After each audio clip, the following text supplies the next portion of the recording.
баарыңыздардан суранат элем. 5 деген цифраны жазсаңыздар, себеби менин үнүм жакшы эле болуп атабы? Урматтуу лидерлер. Рахмат. Аты жөнүм Токтобаева Гүлдана, Элбан эженин 3-чү директору болом. Башында Oriflame компаниясына келгенде мен дагы башка адамдарга окшоп ишенген эмесмин. Мен компания Oriflameге чейин Муму деген кафеде повар болуп иштегенмин. Бирок Элбан эже экөөбүз чогуу жашап жүрүп, Oriflame компаниясы боюнча айтты. Албетте баарыбыз эле сразу ишенип калбайт экенбиз, себеби баардыгыбыз баягы бирөөнүн элинде, бирөөнүн жеринде жүргөнүбүз үчүн биз үчүн бир башка эле бир мамлекетте чоң бизнес түзүү биз үчүн бир башкача сезилет экен. Мага да ошондой туюлган. Сразу эле макул болгон эмесмин, бирок арадан 5-6 ай өткөндөн кийин гана иштеп калганмын. Анда дагы ошол компания Oriflame'дин бизге өтүп аткан бул большая мотивационная встреча деп коет. Ошол встречасына барып, көрүп, угуп, өзүм кулагым менен, даже көзүм менен көрүп, ошодон кийин гана спонсорума айтканмын. Мен эмне кылышым керек? Мен дагы сизге окшоп директор болуп, өзүмдүн бизнесимди түзсөм болот десем, спонсорум айтты, эгерде сен мен менен биргеликте өзүңдүн карьераңды куруп иштегиң келсе, анда биринчи очередь сен өзүңдүн иштеген графигиңди өзгөртүшүң керек. Себеби алдыда чоң группа команда түзүш үчүн сага убакыт керек, сен адамдарды таанышың керек. Албетте компания Oriflame ар бир лидерге, ар бир консультантка деги эле ушул эгерде кимде ким карьера куруп иштейм дей турган болсо, биздин ала турган доходдорду алыш үчүн чоң деген биз товарооборот жасашыбыз керек. Но чтобы ошондой чоң товарооборот жасаш үчүн биз көптөгөн адамдарды чакырышыбыз керек. Мен компания Oriflame'ге жазылып иштеген учурда Москвада менин тааныштарым жок болчу. Кээ бирки новичокторду адамдарды жаздыр десең, кээбирлери айтат, менин таанышым жок, мен кимди жаздырам деген мындай отмазкалар болот да. Менде ошол учурда болгону бир эжем болгон, болгону Элбан эже болгон, башка тааныштарым болгон эмес. Бирок эгерде адамдын желаниясы болсо, адамдарды тапсак болот экен. Мунун баардыгы бир гана өзүбүздөн. Мен эмне үчүн именно ушул компания Oriflame'ди тандап, ошол жерде иштеп калдым. Себеби менин бул бирден бир максатым бул чоң акча таап иштөө болчу. 20 миң, 30 миң алып, келечектеги алдыма койгон планыма, то есть алдыма койгон мечтама жетпегенин көзүм менен көрүп, компания Oriflame'ден 200 миң, 300 миң, 500 миң доходдорун көрүп иштеп калганмын. Экинчиден, ар дайым өзүмдүн үй бүлөм менен чогуу жашап, өзүмдүн үй бүлөмө көбүрөөк көңүл бургум келчү. Эгерде биз компания Oriflame'де иштей турган болсок, албетте бизде эч кандай график, эч кандай начальник, эч кандай будильник деген болбойт. Ар бир консультант эгерде компания Oriflame'ге келип өзүнүн карьерасын кура турган болсо, эгерде жаш балдарыңыздар болсо, балдарыңыздар менен чогуу биргеликте жумушка барыш десеңиздер болот. Или болбосо азыр көрүп атасыздар, баары эле онлайн технология деп, баардыгыбыз через интернет иштеп калдык. Үйдө деле отуруп деле через интернет иштеп деле баягы балдарыңыздардын жанында болсоңуздар болот. Эгерде балдарыңыздарды Кыргызстандан Москвага алып келе турган болсоңуздар, целый день жанында болгонго мүмкүнчүлүгүңүздөр бар. Мага ошонусу жаккан. Үчүнчүдөн, албетте бул мечта. Мен көрдүм, ишендим компания Oriflame менен биргеликте, көп акча табуу менен биргеликте, компания менен биргеликте бесплатно, то есть өзүбүздүн алдыбызга койгон максатыбызга жетсек болот экен. Мен алдыма койгон максаттарым аябай көп болчу. Кудайга шүгүр, ошолордун баардыгы, эми мен айтпайм баардыгы болду деп, но акырындык менен болуп келатат. И төртүнчүсү бул бизнес по наследству. Баарыңыздар эле билесиздер, Москвага баардыгыбыз ойноп, жыргайган үчүн келген жокпуз. Баардыгыбыз үй салайлы деп, бутка туралы деп келип атабыз. И билесиздер, ар бир үйдө наследство калышы мүмкүн, только үй жай, башка эч нерсе калбайт. Мен көрдүм, компания Oriflame'де эгерде мен иштеп, кайрып пенсияга чыккандан кийин 400 000, 500 000, может быть, миллиондук доходко жете турган болсам, ошол доходумду мен кийин балдарыма таштап берсем, балдарым ошол доходдон баштап дальше иштеп кете берет. Мен ар дайым Тамила Полежаевадан аябай пример алам. Өзү жок болсо дагы өзүнүн командасын кызметкө берип коюп, эми азыр 20 жаштагы кызы азыркы учурда бриллиантовый президент. Бриллиантовый президенттин алган доходу айына 1 миллион. Эгерде биз дагы карып көз өткөндөн кийин же болбосо пенсия чыккандан кийин деле биздин мүмкүнчүлүгүбүз болот өзүбүздүн группа командабызды, ошончолук чоң доходубузду балдарыбызга көрүп берсек, балдарыбыздын келечеги мындай айтканда болуп атат. Мен компания РФМге келип иштей баштагандан баштап чоң деген ценаларга чыктым. Компаниядан $1000 алдым, $1,500 премия алдым, $2000 премия алдым. Андан сырткары бизде мой автомобиль, мой дом деген программа болчу. Ошолордон дагы көптөгөн премияларды алдым. И андан сырткары компания РФ менен биргеликте мен уже Европа мамлекеттерине барып эс алганга менде мүмкүнчүлүк болду. 2014-жылы өмүрүмдө биринчи жолу именно Oriflame компаниясы менен биргеликте круизный лайнер деп коет, Кудай буйрса быйыл бара турган лайнер. Ошол лайнерге түшүп алып, 3 мамлекетти көрдүк: Испания, Италия, Франция. 2015-жылы бул Испаниянын Валенсия шаарына барып көргөн мүмкүнчүлүгүбүз болду. Былтыр 2016-жылы Кипр менен Сочини көргөнгө мүмкүнчүлүгүбүз болду. Эми быйыл Кудайым насип кылса, Болгария менен дагы 3 мамлекетке барганга мүмкүнчүлүгүбүз болот. И менин дагы аябай сонун бир мечтам бар болчу. Апамды чет мамлекеттерге алып барып бесплатно көрсөтүү, эл жерин көрсөтүү. Бул дагы болсо компания менен орундатылды. 2015-жылы апамды Испания мамлекетине алып барып Валенсия шаарын көрсөттүм. Апам дагы өмүрүндө биринчи жолу самолетко түшүп, биринчи жолу Европаны көрүп келди. Ар дайым сыймыктанат. И менин дагы туугандарым дагы уже мени менен сыймыктанып уже баштады. Адамдарды биз кандай жол менен чакырсак болот? Албетте бул биринчи очередь бул биздин өзүбүздүн туугандарыбыз болуш керек. Раз компания келип регистрация болдуңуздарбы, үйгө келип алып, бир кагазды алып алып, кайсы тууганың болсо, Москва эле шаарында эмес, мисалы үчүн Кыргызстанда и Россиянын башка областтарында бүгүн аябай сонун бир жаңылык уктум. Эгерде сиздердин дагы Кыргызстанда, эми ар бирибиздин Кыргызстанда туугандарыбыз бар да, аябай сонун компания азыр возможность кылып атты Кыргызстанда. Даже дейт каталогу сом менен чыгыптыр Кыргызстанда. Мурун болсо товарды только Бишкекке келип, Бишкектен дальше Ошко, Жалал Абадка лидерлер өз ташыган болсо, эми компания Oriflame өзү алып барып берет экен. Бул менен деле биз сыймыктансак болот. Себеби баардыгыбыздын кете турган жерибиз бул Кыргызстан. Кыргызстанга барып эле улантсак болот. Ошондуктан Кыргызстанда туугандарыңыздар болсо, срочно жаздырып иштесеңиздер болот. Бөлөңүздөр болобу, ата тараптан, апа тараптан, кайсы бир туугандарыңыздар болсо, чакырсаңыздар болот. Бирок аларды чакырардан мурун отуруп алып эстеңиздер. Ким, кандай тууганым бар? Полный ошону кагазга жазып отуруп анан чакырыңыздар. Себеби бул тууганым бар, бул тууганым бар, бул тууганым бар деп просто мысленно ойлонуп турган болсок, кээинки туугандарыбыз калып кетиши мүмкүн. Эгерде биз аларды регистрация кылбай турган болсок, анда ал таанышыбызды башка бирөө регистрация кылып алышы мүмкүн. Ал жака регистрация болгондон кийин кайра сиздерге жазылып иштегенге мүмкүнчүлүк болбойт. Экинчиден, бул өзүбүздүн жаныбызда жүргөн досторубуз. Үчүнчүдөн бул кошуналарыбыз. Азыр билесиздер, квартирада бир эле комнатада 5-тен 6-дан жашаган квартиралар бар. Мен дагы ушул Элбан эжеге соо жашап жүрүп, мени жаздырган. Ошондуктан Кыргызстандагы кошуналарыңыздар болобу, Россиядагы кошуналарыңыздар болобу, может быть, кээинки коноктор эме навичоктор болушу мүмкүн. Баягы Россиянын башка шаарында иштеп, анан Москвага келгендер болот. Ошолор деле ошол башка шаарда жашап жүргөн деле кошуналарына чалып, связь кылып жаздырса боло берет да. Мындай айтканда, адамдарды издөө бул только өзүбүздөн. Төртүнчүдөн, бул өзүбүз менен чогуу биргеликте иштеген коллегаларыбыз. Баардыгыбыз эле иштеген келгенбиз, баардыгыбыздын эле коллегаларыбыз болот. Ошондуктан өзүңүздөр менен чогуу иштеген коллегаңыздар чакырсаңыздар болот. Бешинчиден, бул классташтар.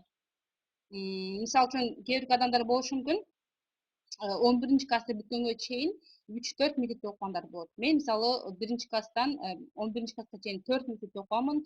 4 мектептен ар биринин классташтарым бар, ар бири менен менин связьдарым бар. Аларды мен регистрация кылып, азыркы учурда уже иштеп баштадым. Ошондуктан кайсы мектепте окуган болсоңуздар, ошол кыздарды издеңиздер. Мисалы үчүн алар менен связьыңыздар жок болгон болсо, Одноклассникке кирип, фамилия атын жазып, туруп деле изденип табып, ошолордун ар бирин регистрация кылсаңыздар боло берет. Бул да болсо сиздердин изденгениңиздер да.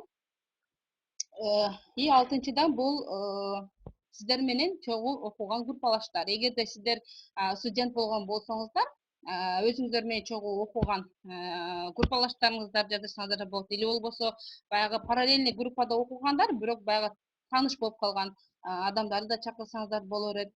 Эски кошуналар, мисалы үчүн болот го баягы чогуу бир квартирада жашап жүрүп, ал адамдар квартираңыздардан чыгып кеткен болсо, аларды дагы издеп таап жаздырсаңыздар болот. 8-нчиси бул туугандардын же кошуналардын кошунасы. Мен ушундай бир характерим бар. Эгерде мен бир тууганымдын квартирасына барып калсам, анын квартирасындагы адамдар менен таанышып, сразу сүйлөшүп, сразу эле Арифлеймдин каталогун бербесем дагы, просто көрүп жайнап, атыңыз ким деп, телефон номерин алып, ошентип коем дагы, 1-2 күндөн кийин электронный каталог жөнөтөм, или болбосо каталог алып барып берем. Эгерде мисалы үчүн мындай случай болушу мүмкүн да. Эгерде сиздер өзүңүздөрдүн досуңуздарга же тууганыңыздарга каталог алып берип иштейди турган болсоңуздар, ал адам уялчак болушу мүмкүн, ал адам квартирасындагы адамды жаздырбашы мүмкүн. Ошондуктан кимдин үйүнө барсаңыздар, сразу ошол менен чогуу жашаган квартиранттарды жаздырганга аракет кылыңыздар. Же болбосо мисалы үчүн башка областтардагы тааныштарыңыздар болсо, ал таанышыңызга айтың, эгерде ал адамды жаздырганга мүмкүнчүлүгү жок, или болбосо уялып, или болбосо мага макул болбой атат деген болсо, анда давай анда өзүң менен чогуу жашаган кыздардын телефон номерлерин бер, мен аларга чалып, сени бери деп жаздырам сага деп деле айтсаңыздар болот. Мен азыр ушундай сонун бир метод менен иштеп баштадым. Ошондуктан кайсыл жака барбаңыздар, кимди тааныбаңыздар, ар бирин жаздырганга аракет кылыңыздар. Биздин дагы бир аябай сонун методубуз бул мастер класс.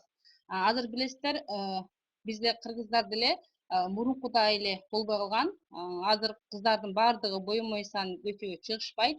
Ошондуктан офиске өзүңүздөр мастер класс кылып, ошол мастер класс аркылуу группа команда түзсөңүздөр болот. Бул мастер классты бир гана офисте эле эмес, өзүңүздөр үйүңүздөргө да чакырсаңыздар болот. Эгерде каш тергенди билсеңиздер, макияж жасаганды билсеңиздер, анда бесплатно макияж болот, или болбосо кашыңарды бекер терип беребиз, или болбосо дагы бир сонун бир фразалар менен адамдарды мастер компания Арифлеймдин аябай сонун визиткасы бар. Бул приглашение на мастер класс. Азыр көрүп аткан болсоңуздар, слайдда турат.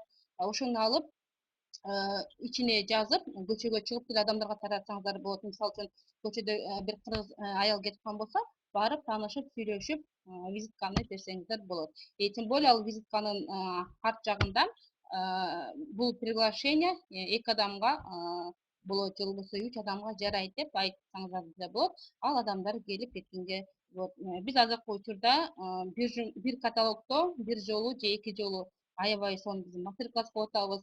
Тем более биз азыр жаңы продукция, жаңы набор кремдер чыгып атат. Биз ошолорду колдонуп, мастер класс чакырып, именно ошол мастер класстан кийин ал адамдар сөзсүз набор кремди алып атат. Өздөрүнүн балы да болуп атат. И ошону өздөрүнө эле заказ бербестен, башка адамдарды дагы жаздырып, аларга да ошол нерсени предлагать этип, мындай айтканда мастер класс менен дагы иштөөнүн түрлөрү көп. Ошондуктан мастер класс дагы аябай сонун метод. Андан кийинки метод бул промостойка. Биз компания Арифлеймде иштеп баштаган учурда мен, Бемкул Элбан эже группасында кыздар болуп, баардыгыбыз көчөгө чыгып алып, окшош форма кийип алып, Арифлеймдин духилеринин продукттарын алып алып, элдерге предлагать этип иштейт элек. Бирок биз товар сатчу эмеспиз, просто компаниянын каталогун берип бесплатно, продукттерин жыттатып көрүп, ушинтип иштеп деле биз 22%ке чыкканбыз да.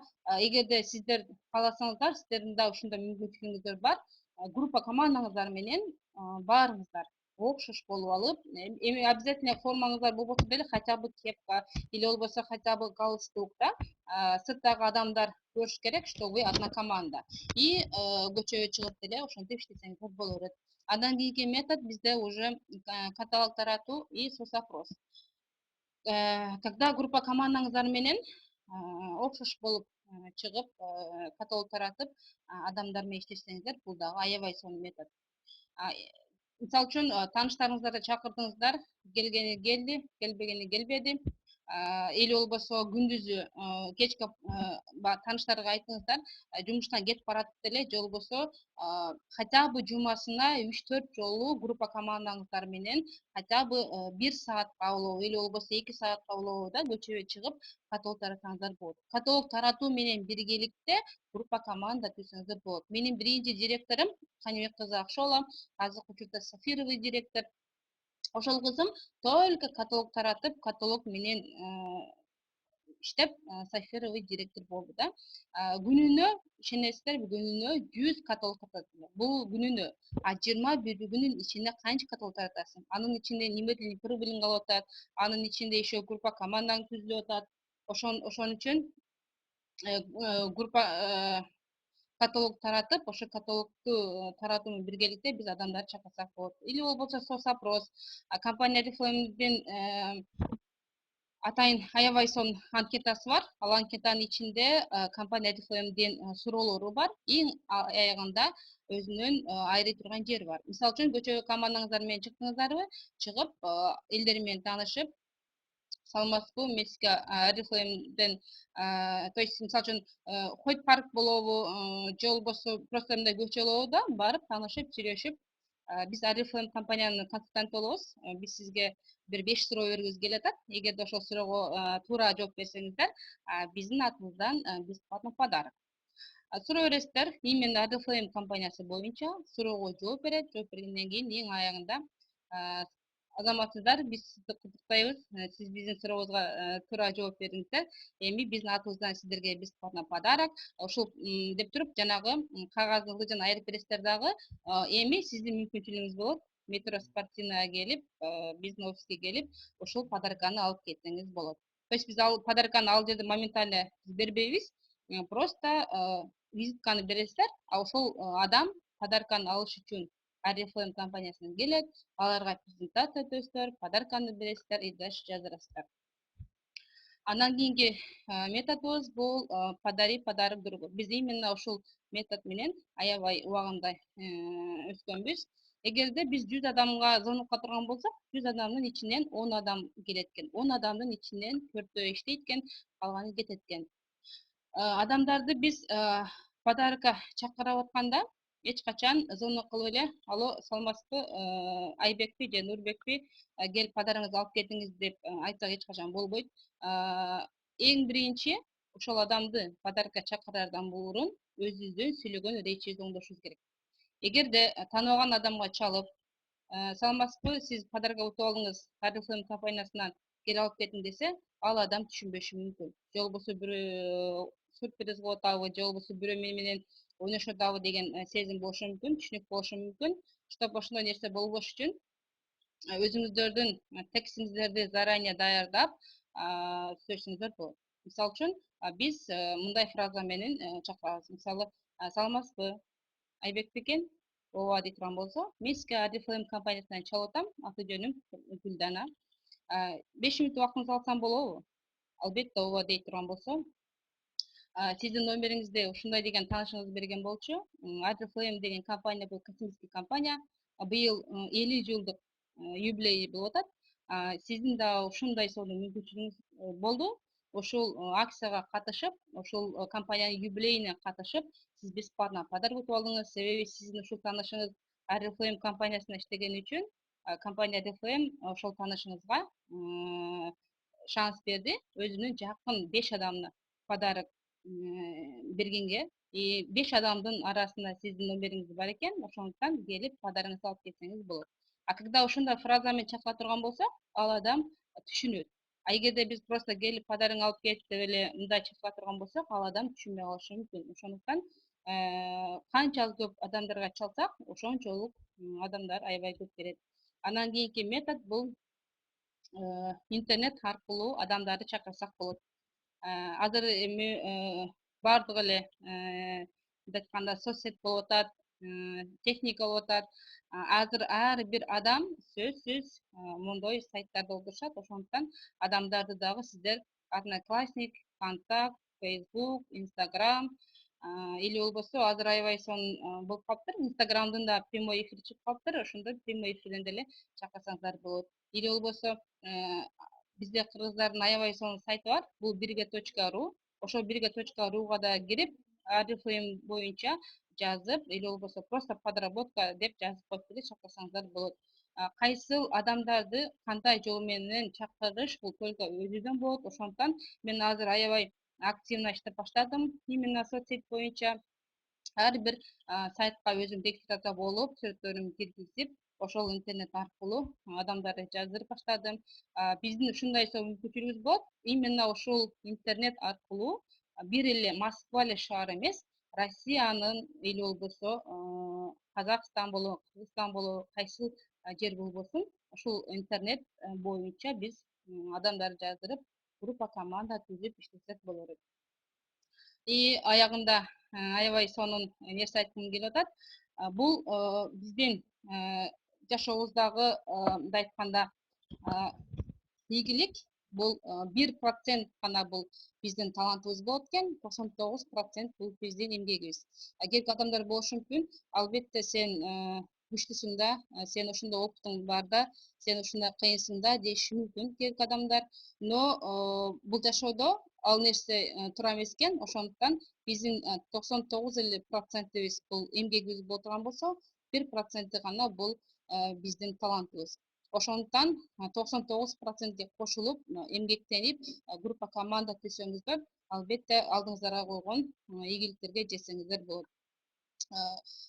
Баарыңыздар убактыңыздарды бөлүп, бүгүнкү вебинарга катышканыңыздар үчүн чоң рахмат. Анда эмесе четверг күнү дагы ушундай вебинарда көрүшкөнгө чейин сак саламатта болуңуздар. Баарыңыздарга ийгилик.